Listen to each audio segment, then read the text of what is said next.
everyone. Welcome to this event curated by BFI Film Academy young programmers Siavash Manukadar and Aisha Jan. I'll be the host today. My name's Cara Davison. I'm the Talent Program Manager for BFI Network.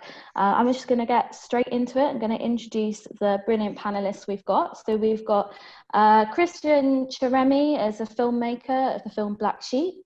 We've got Gage Oxley, who's the MD for Oxygen Films and also the Youth Engagement Coordinator for Leeds Film. And we've got Sam Frey, who is across Green Yorkshire's Beyond Bronte scheme. So I'm going to head straight over to you, Christian, to intro your film so we can get into it. Yeah, my film is Black Sheep. It's observational documentary about two young brothers from the northwest of England. It's all shot in my hometown, and it's about these two young boys who go to their first far right demonstration, and how their points of views change after the demonstration. Let's say. Do you think clapping if people don't go so? It might get to the stage where Muslims start taking over. I don't get like what the demonstration's gonna do, because we're only like talking to each other, aren't we? Do you get what I mean? It's just showing that we don't like it. Yeah, but they're not gonna listen, are they? Well, that's why we're doing it. There's not enough people going, so like people aren't gonna listen.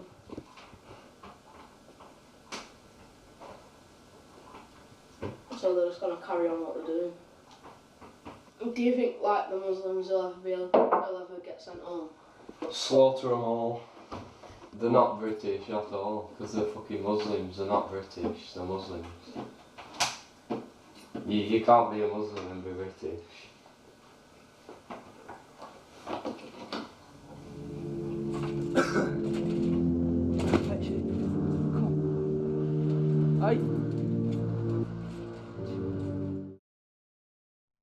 So Christian, I was hoping that you could explain a little bit more what you were hoping to explore with that film and also how the film came together. So for me, the film's really personal. In essence, I'm from the same town as those boys, and I went through a very similar thing when I was 16 or 17, where I was kind of pressured by a group of friends, or one of my closest friends, into going to one of these far-right EDL demonstrations. And at the time, it became a bit of a rite of passage in like little small northern towns, I think. And what I found really strange going there, 17, was how I could see through all the hypocrisy of it, but like kind of how my friends, they didn't care about that. They had a sense of purpose or a sense of belonging all of a sudden, like with any sort of cult or organization or extremist group. They prey on people who don't necessarily have an identity or that don't belong to a group. And that's definitely what I felt what happened with my friends. And I know my friends at the time, they went on to more demonstrations, but I became obsessed with the idea, and I just thought it'd be a great way to explore the climate. This was I think this was the year before Trump was elected, so there was already, and the year before Brexit as well, so there was already these like rumblings in the air that this Islamophobia kept growing and growing. And yeah, I wanted to tell it, and that was the reason I wanted to make the film.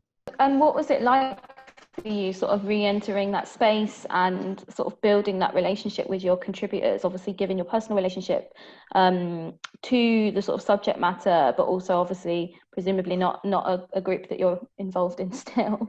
No, I mean I was never involved in it. I just went once. But for me, like, I mean, you're talking about filmmaking more in general. Should you expose your opinion to the subject that you're filming, or should you let them have their own opinion and not feel pressured and not feel that, to get the best content in documentary, you need to make your subject or your contributor feel as safe as possible, that he can express any sort of opinion, because obviously the majority of people think that this is an abhorrent group. But that's a very easy story to tell. What's far more interesting is how young kids are seduced into this, and that's what I was interested in exploring. Not necessarily, this group's evil. Like, we all know that, but why do people still join it if everybody kind of knows that they're evil? That makes sense. And in terms of your sort of filmmaking career as a whole, like, where were you at when you made this? Like, how have you kind of like moved forward since then? Yeah. So this was the first documentary that I did coming out of film school. Since then, I've worked in television in the past few years on Channel 4 documentaries as a director and producer. Before that, I was working on true crime in documentaries. And as of this month, I'm now working on producing an Amazon Prime documentary series. That's coming out next year. Great, thanks, Christian. Gage, I wanted to come to you next, and I wondered if you could introduce the clip that we're about to see.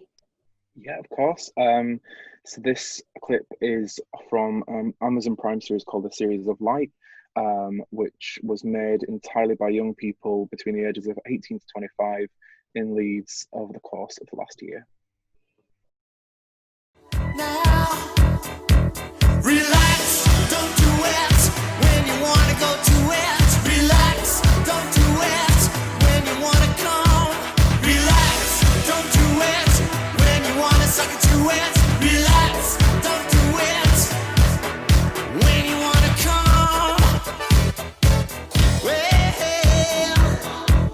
now, relax, don't do it when you want to go to it. Relax, don't do it when you want to go to it. Relax, don't do it when you want to go to it. Relax, don't do it when you want to come.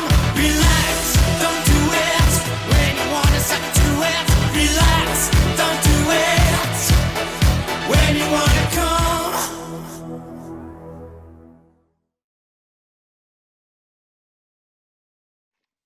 So Gage, I'd like to know sort of more about how A Series of Light came to be and sort of what's your role involvement in the project. Yeah, so we started producing it a year ago, so about September 2019, which was, it's a lifetime ago now, considering what's happened this year. But yeah, we sat down as a group of young people and thought, what stories is it that we really want to tell, and what stories do we want represented? And we came up with loads of different ideas and formed it into this anthology series. So it's a 6-part anthology series that is, it's kind of quite mad and quite queer and quite crazy, and I think it's really representative of young people and our youth voice, which is really nice. So everyone worked on it completely voluntarily. We had absolutely no money, no financing, and no funding, and most importantly, it was made entirely by young people between the ages of 18 and 25, which I think is really quite a revolutionary thing in terms of the content that it is that we're creating. It's not often that young people get an opportunity to create something for a platform like Amazon, and so this was a scary and very, very exciting opportunity for us. That's great. And I guess I'd be really interested to know sort of how it feeds into Oxygen Film's sort of wider aim of making work that tackles kind of underrepresented stories, and sort of why this was a project that was ideal for that, I guess. Yeah, definitely. Well, I grew up on I live on a council estate in Leeds in the north of England. I am queer, and when I was growing up, didn't really see myself represented on screen whatsoever. And so for when I come to make a story or come to make a script and then eventually transform that into a film, it's really important to me that I think I have a responsibility as a filmmaker to create the content that I wanted to see when I was younger. And so thankfully, a lot of our team also feel a lot of the same way. So we do a lot of stories about sexuality, identity, mental health, and a whole host of other issues and topics that we find really, really important. And so, yeah, that's kind of why we do what we do. And we know that film is just the most powerful thing to be able to get a response and a reaction, and it can generally change people's lives. I mean, Christine's documentary, which we saw earlier, is just a prime example of that, because it's, if film is powerful and explores a topic that is quite taboo or quite difficult, it's a really great icebreaker to start opening up about some of the most important issues that we face right now. Brilliant, thanks, Gage. Sam, I wanted to come to you next, and if you could please introduce the clip that we're about to see. So hi, I'm Sam Frey and I'm Beyond Bronte's Programme Manager for Screen Yorkshire, and I believe you're going to see a clip from our Get to Know You Day, which we had for the first year of the programme. I hope that they see the panel, they see Nicole and myself, they see the rest of the Screen Yorkshire team, and they realise that it can be anybody from any background. There is a place for everybody, and if we can do it, you can do it, and we're there to support them. I think it's important to have events like this because you find out that it is a real job and you can legitimately make a full career out of this if you get the right opportunities, and these are those opportunities. In Yorkshire, in the north at the moment, there's so much work going on, there's so many roles that need filling, and there's so many jobs at entry level that, it's a possibility for them to gain experience and get into the TV industry. So it looks like such an incredible initiative. Sam, I was hoping that you could give us a little bit more information about what exactly Beyond Brontes is and why it exists. So Beyond Brontes is a programme designed for young people from across the Leeds City regions who are between the ages of 18 and 24, who might have an understanding of the industry, or even for those that don't have any understanding and don't know what goes into it, what kind of jobs are available or roles. It's a programme that helps them break down the barriers that they may face when they try to access the industry. So we provide support, CV workshops, one-to-one help. We had internships last year that enable people to go in on the ground and see all the entry-level roles. As the clip showed, we had the Get to Know You Day, which had local industry professionals just talking to them about what the roles entailed and how they could get in. And it's needed because in this region, we need to build a community of engaged, diverse young people who know that they have a place in the industry and that they can tell their own stories and they can tell their community stories in a way that's not one-dimensional. It shows the nuances and it also promotes sustainable employment as well. It's a great industry to work in, but as a single mum of four, I know none of my kids or their friends would ever consider themselves to be in the industry in any capacity. And that's what drives me really. And I think that's what drives Beyond Brontes too. That's amazing. Thank you for that. And I was having a look at your website a little bit before this, and sort of it talks a lot about both the perceived and the actual barriers that sort of young people face getting into the industry. So I thought we could talk a little bit about, is there a difference in that? Like, what do those barriers look like? And perhaps this is something that can open out to everyone to sort of feed into as well. Yeah, absolutely. I mean, the reason that was so important is because when people discuss barriers, they say stuff like people from disadvantaged backgrounds that are hard to reach, and those seem to be the ones on the surface that everybody thinks the barriers are. But they're a lot more nuanced than that. So people's barriers might be that they can't afford to go to university, they can't afford to access training schemes. They just ethnicity can be a barrier because you don't know anybody in the industry, you don't see anybody like you, and representation is a big thing. For participants who have a disability, it's very hard to access. So it's very individual and personal, are these barriers, and what we try to do is listen to them. In fact, it's at the heart of what we do is to listen to young people when they tell us what their barriers are and do our best to break them down, or at least give them access to ways that they can make it in, because it's something that as an industry we have to do is listen more. I just want to echo wholeheartedly what Sam says then.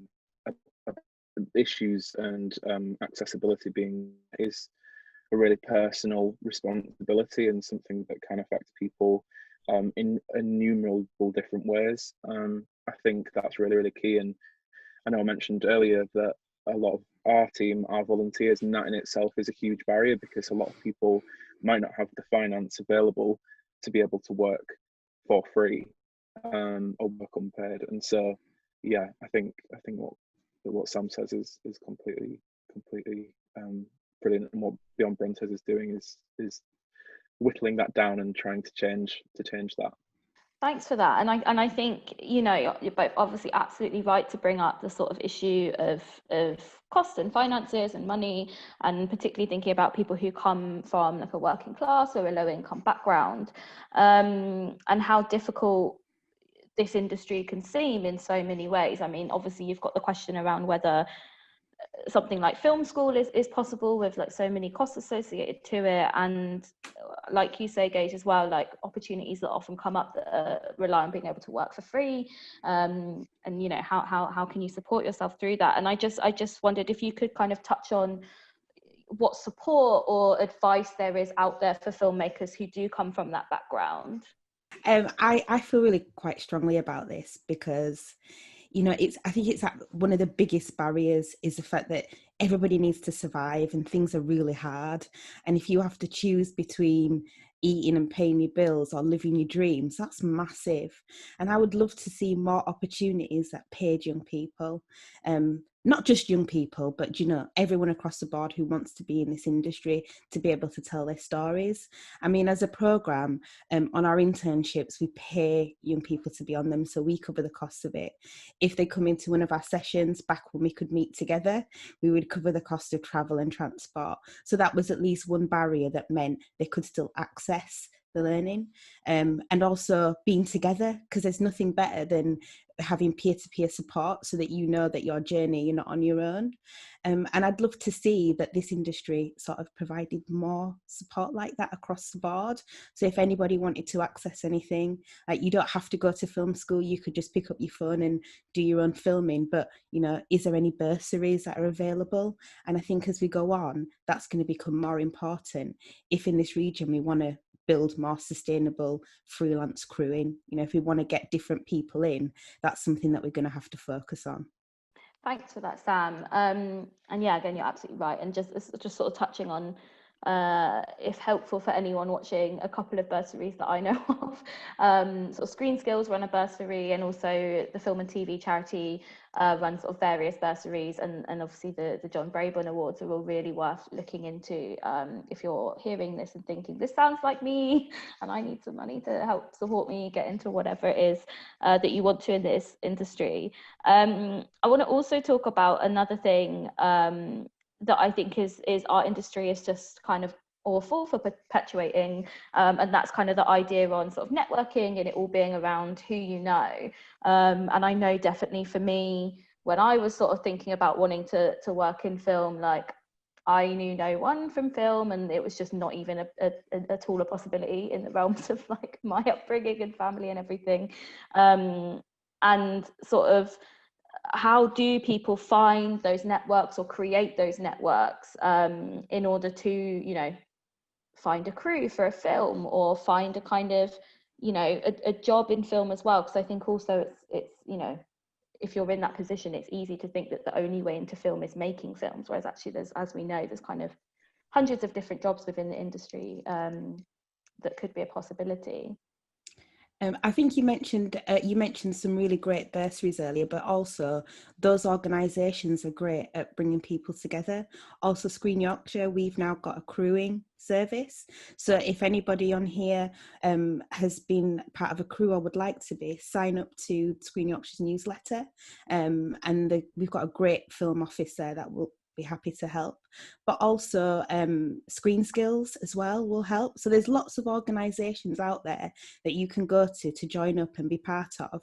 Facebook groups, like there's a new one called TV Talent North that really looks at all the factual programme, not film, but factual, and all the roles that are available, and that's a great support network. But also the power of each other. So if you have an Instagram, if you've got a Twitter, put a call out and ask people if there's anybody in your area that does it, and build your own groups and then join the bigger groups.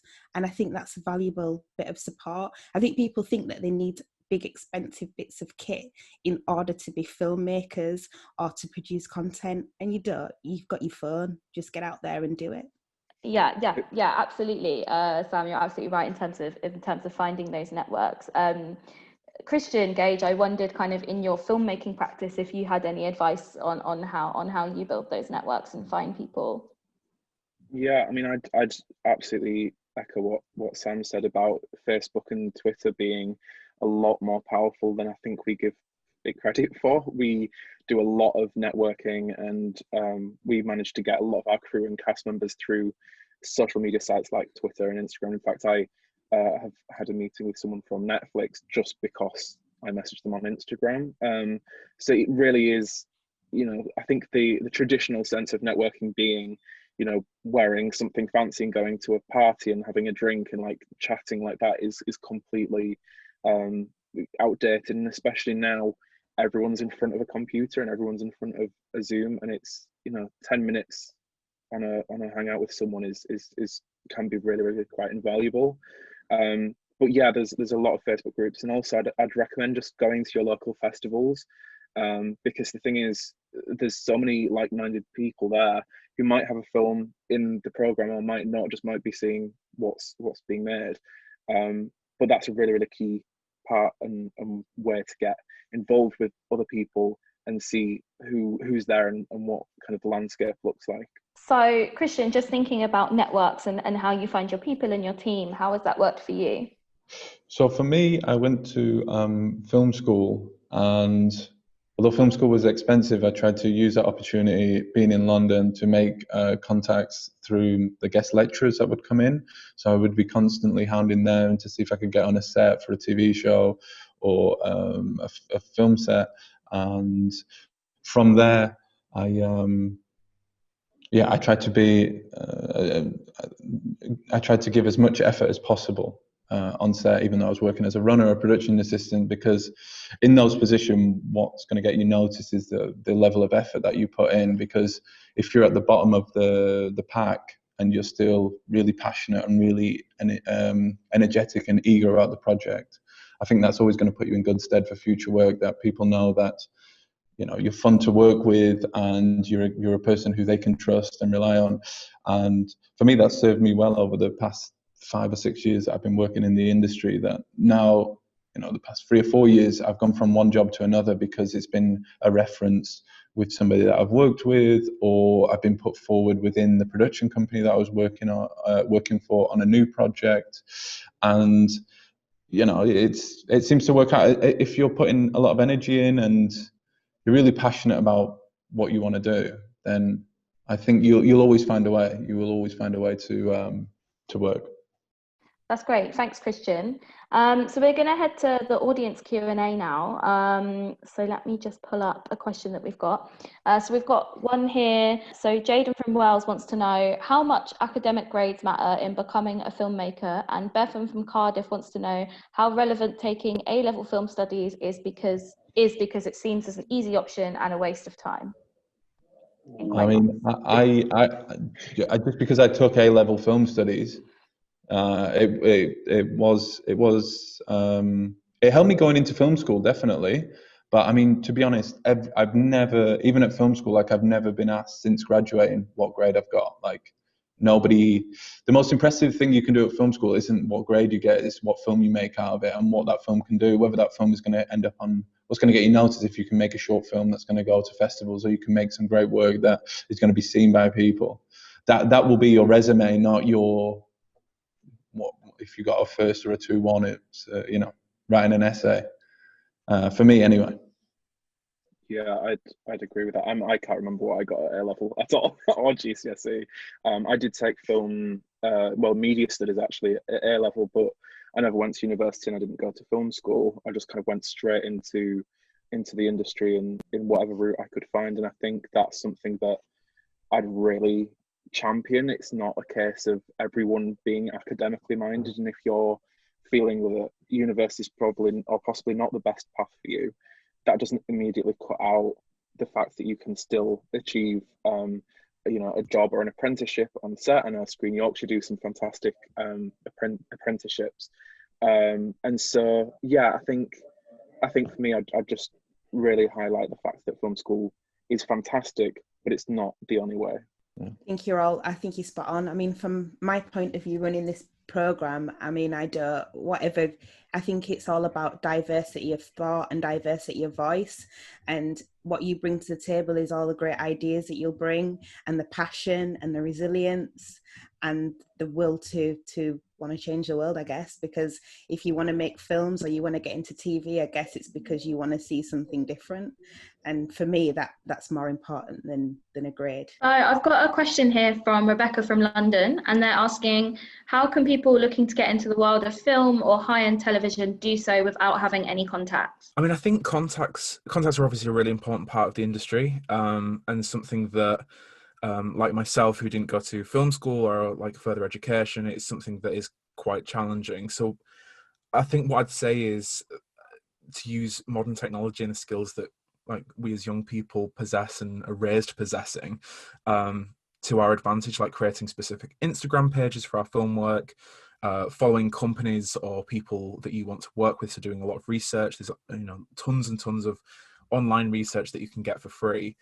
And what I'd say is that right now it's a perfect time to kind of plant your flag in being engaged digitally without having the context from the start. There's so many discussions going on and like kind of lobbying of governments and councils about artists and things like that. So what I would suggest is being very, very clear with your online portfolio and doing as much as you can for free and just reaching out to people, because there are tons of people online and people like it when you get a message through saying, I like your work, I like this. So yeah, that's what I would recommend if you can't physically interact with contacts in that way. Yeah, that's a really good point. Go in with flattery. I tell everyone to do the same. Absolutely. People love it. People love it. So we've got a question here from Nick from the Midlands, and they've asked, is there a way to create a more stable job market in this industry? As a youngster, I couldn't afford to live on odd jobs, some free, big gaps in work and no guaranteed regular salary. That's a really great question, and it's one I'm quite passionate about. As a single mum, I couldn't do that either. And I always really wanted to work in production. And I think it's really important that we do look at a format for the industry that means that you don't need to go from job to job like with short-term contracts, to look at ways that we could standardise things so that people can work longer, whether it be a minimum of 6 months to 12 months. But then there's other options as well. So I worked in the broadcast side of things. So I worked for a major broadcaster.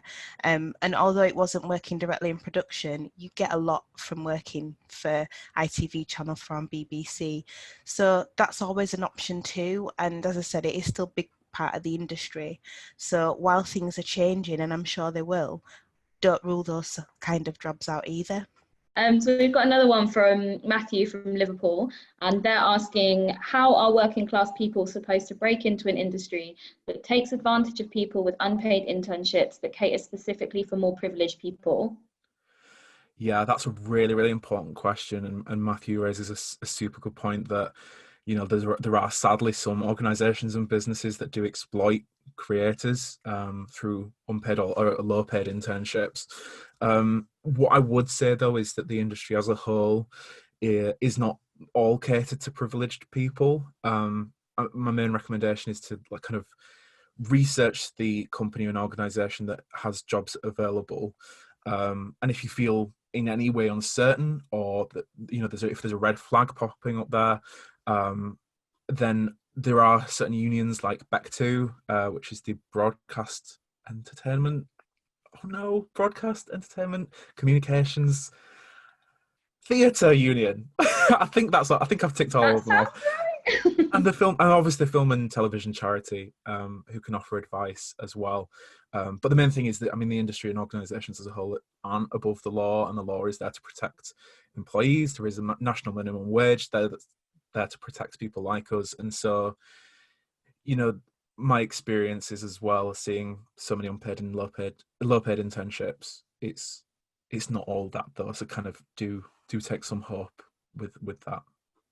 Absolutely. And I guess similarly, actually, we've got a question here from Louise from Birmingham, who's asked, there was a vacancy recently from a successful filmmaking company to have someone work for free for 3 months. What chance is there for people like me to get in the industry when we depend on a constant income to live? I see that very constantly as well. What I would suggest or kind of question is whether the filmmaking company is actually successful if they can't afford to pay someone to work for them for 3 months. Because if the company, and I completely sympathise with this because I've had this exact experience in the past, but if they can afford to pay people, then I think you need to be very clear to yourself and to kind of others and the way you put yourself out there, is that you are worthy of that position and you're worthy of being paid the amount that you should be paid. That being said, I do know of some companies that are very much non-profits and have really strong values and beliefs and are very transparent with money. And I hope that our company, Oxygen, is something that does the same. We're a registered non-profit and we work entirely voluntarily, but we're super transparent that no one gets paid. I don't get paid at all. And the way we kind of go about it is it's that mutual collaboration. It is about contacts, it's experience. And actually, yes, being paid financially is a massive part of life and we need to pay to be able to pay the rent. But you can also get paid in contacts, experience, creative placements, collaboration, and a whole host of other things that isn't just necessarily financial cash. And so we have another question here from Sophie from Oldham. What can we do to inspire and at the very least show young people from disadvantaged areas or backgrounds that the industry does have space for all and there are opportunities available? I think this is a really good question, and I think very simply the answer to that is action and just sort of making sure that we move as an industry away from kind of empty promises and, you know, in some situations kind of empty diversity quotas and things like that, and actually kind of substantially support people who we're saying that we're going to support, and to ensure that kind of from the bottom to the top, those people from sort of disadvantaged areas or backgrounds are represented. So that means kind of hiring those people at gatekeeper level and ensuring that those people are part of decision-making processes, right down to making sure that those obviously are the people that you're supporting, whether that's through, you know, funding or job opportunities, or any other kind of, you know, ways that people get into the industry or are looking to find work. And I think obviously it's then about championing those people who have been able to get those opportunities to kind of encourage more people to then apply or get involved from then on. Obviously it's something that our industry has loads of work to do, and I think we just need to kind of see that as active work that we need to do, and we need to be kind of making sure that we're including these people as much as possible in those processes and sort of devolving our funds decision making as much as possible to support that. And so we've got a question here from James from Norfolk, and they've asked, driving is often an essential skill for runner roles, etc., but learning to drive can be extremely expensive, especially manual driving lessons. How necessary is driving, and would only being able to drive automatic limit my job opportunities in the industry? It's sad to say that having a driving licence is really essential in this industry. I mean, it's one of those things where I think I've increasingly heard it said that if you have no other skills, driving is a one that you really should have. And I guess it comes with being the entry level runner roles, being able to move cast around, talent around and equipment around. It's essential, and I know that's not available to everybody. You know, not everybody will be able to drive, not just because of cost, but because of physical abilities, or they just can't do it. There are some companies or some organisations that will provide bursaries, if that helps. I think ScreenSkill do. I mean, don't quote me on that, but I'm pretty sure that you can apply to that and they can help you with that. You know, whether or not you need to have a manual or automatic, I think that would depend on each individual company, because if they're going to insure you and provide a car for you, I think that would be down to them to decide. Personally, I would always tell people to get a manual rather than an automatic, because it doesn't limit your options. But again, that's a personal thing. So again, you'd need to consult whoever you're going to apply for a job for with that question, I think. Thanks, Sam. We've got another question here from Sally from Derbyshire, and they said, the pandemic has taught us that working from home is possible. Will there be opportunities in the future for remote working? I think it's hard to argue against it, to be honest. A lot of roles that I've seen come up now are requiring that people do work remotely from home. Like, if you've got a laptop and you've got access to the internet, especially if you're doing researching roles and office-based roles, why not? I mean, if anything, this pandemic has taught us that working from home is great for work-life balance. You can get a lot more done being at home than you can commuting back and forth to the office. So I'd be a great advocate for that, because I've certainly found that my family life has upped being at home and still managing to get a lot of work done. So fingers crossed, watch this space, I guess. So James from Birmingham wants to know, the people I know who got in had the finances to move to different locations for a long while and broke in that way. I can't do that, so I have to look for leftover scraps of opportunity nearby. What advice can you give?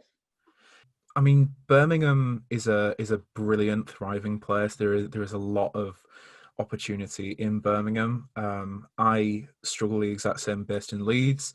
Before everything came up here, I was still having to kind of look down in London, or at least Manchester, which for me wasn't financially viable because I couldn't pay to commute that far or that often. It's a really, really tricky one, but what I would suggest is going to your local film festivals. Birmingham has a great, massive festival kind of experience and opportunity, and especially now there's so much is going online, like the brilliant London Film Festival. So what I would suggest for James is to go on to local opportunities like film competitions, film festivals, and seeing what opportunities are there, because there are still a lot of industry events, or at least work placement events that come up there. I'm not too sure how old James is, but the BFI has a lot of opportunities nearby, like the BFI Network and the BFI Film Academy. So depending on his age, I would suggest to look at that too. We've got a question here from Cameron from Shropshire. Whilst we must continue the work being done to better represent minorities in the industry, we must also remember those who don't fall into minorities but who are working class. What steps can be taken to ensure schemes reach working class communities? I think the steps need to be what's already happening now at the minute. I mean, like schemes like I run, like Beyond Brontes, is a social mobility program that looks at a variety of barriers. It isn't just one, and this is making sure that we reach communities that we would never normally reach, and we don't just do that in the traditional ways. So it's not just online, on Twitter, via broadcaster platforms, but we get out into communities and we speak to people and we let them know that this is an industry for everybody and every voice needs to be represented, no matter your background or where you come from. And I think we need to do more of that.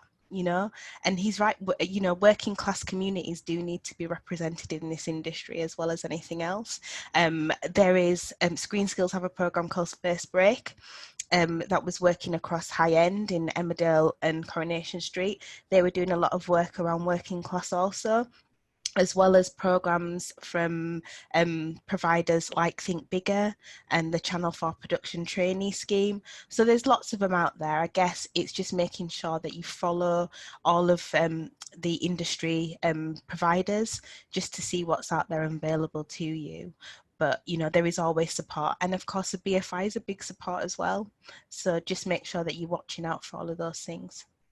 And following on from that a little bit, we've got another question here from Jojo from Portsmouth, and they've asked, how can people from marginalised communities and working class backgrounds apply for expensive opportunities they may not be able to afford? I think I'm wondering which opportunities these are. I wonder if this is in terms of having to work with things, because opportunities, in my opinion, should all be free. So nobody should be paying for an opportunity.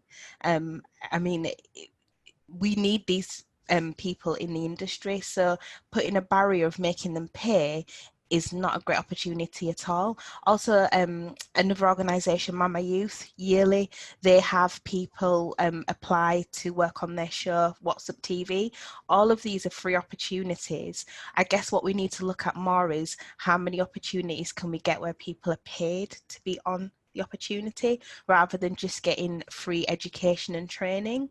I'd love to see more of those happen, but my advice would be never pay at all. We need you. You don't need to pay, to get into this. We should be paying you. I guess I can answer this one from a BFI Network perspective. So anything that we run at BFI Network, we build into it to kind of support people to take part in that opportunity. So if it's like a talent program, we will cover like accommodation, travel costs, things like that, and make sure that we're sort of scheduling our work as much as possible, usually on weekends, to try and avoid you know, messing up day jobs and things like that. And it's something that we sort of take into consideration and speak to the filmmakers about, to make sure that cost is as little as possible ever a barrier to engaging with any of the work that we do. Obviously, likewise with our funds and everything like that, they're totally free and online to apply to.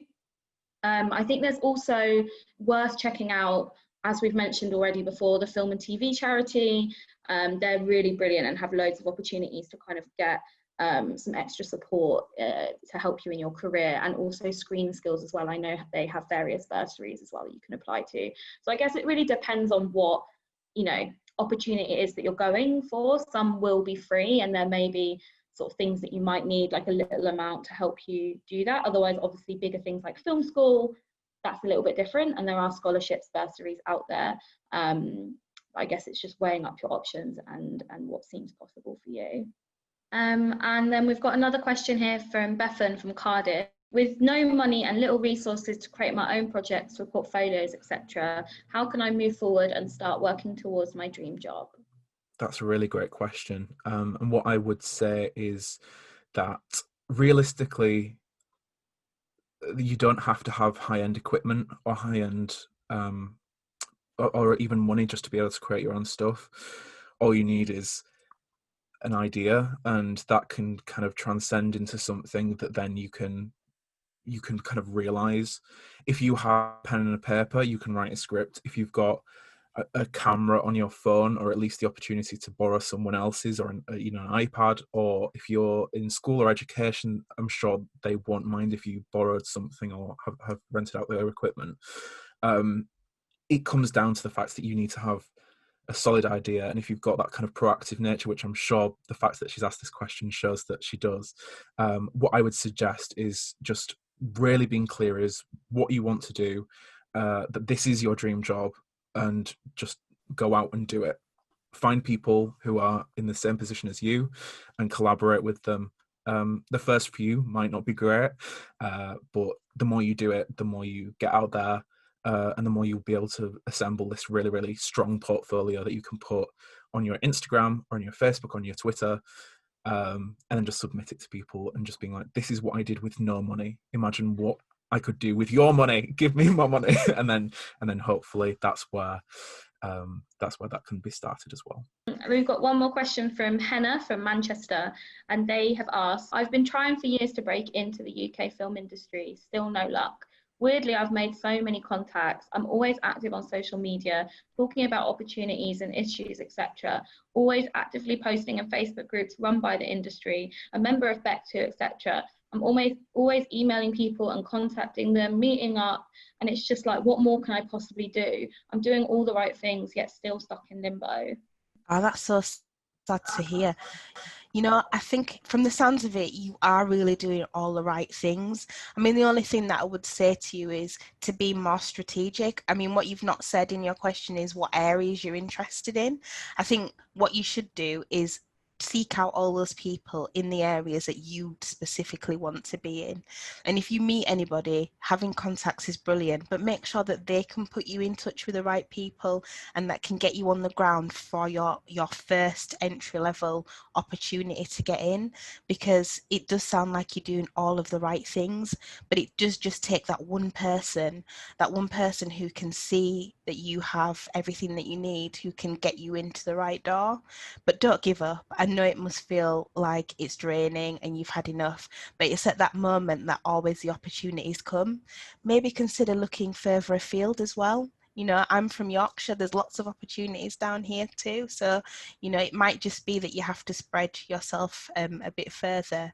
But as I said, don't give up. The opportunities will come your way very soon, I'm sure. Absolutely. And we've just got one more question now from the audience. So Laura from Newcastle wants to know what opportunities are available outside London, especially in the north, which is great for all of you. Oh, okay. So there are lots of opportunities available. I mean, I always use this analogy, and I hope it's not too childish, but like this industry is like a city. You need a lot of people to make this industry work. So you have the front of roll cameras, behind cameras, but let's not forget business affairs. Let's not forget rights management. You know, we need administrators. There's lots of jobs available to you, and you can find out and you can be part of it in any way that you choose or see fit. I guess it's just being active and looking about and following people and following websites, and you'll find jobs in this region because they are there and they are growing too. Yeah, absolutely. They're definitely getting more prevalent, especially with Channel 4 now being in Leeds, and we've got Media City in Salford, and Home in Manchester, which is a fantastic cinema, and Hyde Park Pitch House in Leeds. We've also got some fantastic festivals, not to toot my own horn, but the Leeds International Film Festival, the Leeds Young Film Festival, and the Indies Film Festival. In fact, the Indies is a really great one for young people aged between 15 and 25 about filmmaking to get into film. We have networking sessions, masterclasses. We even have stunt fight choreography classes. And so I definitely recommend just throwing yourself in and not being scared to stick up north and see what's around, because there's so many amazing opportunities and there's so many amazing talented people in the north and in the region up here. For me, I moved down to London with university and I've stayed there, but I know for a fact that there are many opportunities, and many of the people that the producers and directors that I've worked with in London over the past few years have been migrating northwards, so there are plenty of opportunities there. Yeah, of course. And obviously, I would recommend checking out both BFI Film Academy and BFI Network. Also, I work on BFI Network, and we support writers, directors, and producers all across the UK. So we've got people based in the regions and in Scotland, Northern Ireland, and Wales. So recommend checking out what we're doing. We offer funding and lots of great opportunities to get involved in. But I think that's hopefully a good place to finish. Thank you so much, everyone, for taking the time to chat today and for all of your kind of insight and wisdom. I'm sure it will be much appreciated. So I guess the only thing to say is to look out for more events that are going to be curated by BFI Film Academy young programmers during the BFI London Film Festival. Enjoy.